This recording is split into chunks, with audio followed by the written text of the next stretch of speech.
കർത്താവേ, അവസാനത്തെ പാഠം കാണാതെ പഠിച്ചോണ്ട് ചെന്നില്ലെങ്കിൽ ഇന്ന് അടിയാ. തൊടയിലൊരു പാള വെച്ച് കെട്ടിക്കോളാ.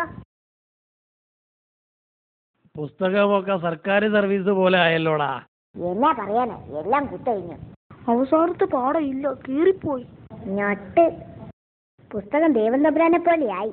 ആദിയുമില്ല അറുതിയുമില്ല. ആദിയുണ്ട്, വയറ്റിലാന്നേ ഉള്ളൂ. മുട്ടയുടെ വീട്ടിൽ ചെന്ന് അവന്റെ പുസ്തകം നോക്കി പഠിക്കാം.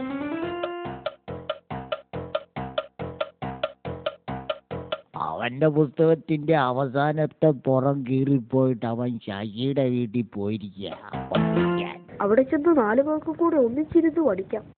1.5 മൈലുണ്ട്. ഇവിടുത്തെ ചെറുക്കന്റെ പുസ്തകത്തിന് അവസാനത്തെ പുറമില്ലാഞ്ഞിട്ട് എല്ലാവരും കൂടെ നിർമ്മലേരെ വീട്ടിലോട്ട് പോയിരിക്കുക. നമുക്കൂടെ അങ്ങോട്ട് പോയേക്കാം. ഒടുക്കത്തെ വെയില. ഇവിടെ ഒരു പെരുവയറിയുണ്ട്. പുസ്തകത്തിന്റെ അവസാനമെല്ലാം അവളെ തിന്ന ലക്ഷണം. എല്ലാവരും കൂടി പ്രസാദിന്റെ വീട്ടിലോട്ട് പോയിട്ടുണ്ട്. ക്രോസ് കൺട്രി ആണോ? ഇവിടുത്തെ ചെറുക്കന്റെ പുസ്തകത്തിൽ അവസാനത്തെ പാഠം ഇല്ലാഞ്ഞിട്ട് എല്ലാവരും കൂടി ബോവന്റെയും മോളുടെയും പുസ്തകം നോക്കി പഠിക്കാൻ പോയിരിക്കുകയാണ്. എല്ലാവരുടെയും അവസാനത്തെ പാഠമാണ് കീറിപ്പോകുന്നത്. എന്നാ പിന്നെ അച്ചടിക്കുന്നവന്മാർക്ക് അവസാനത്തെ പാഠം നടുക്കെവിടെയെങ്കിലും അച്ചടിക്കാൻ മേലായിരുന്നോ?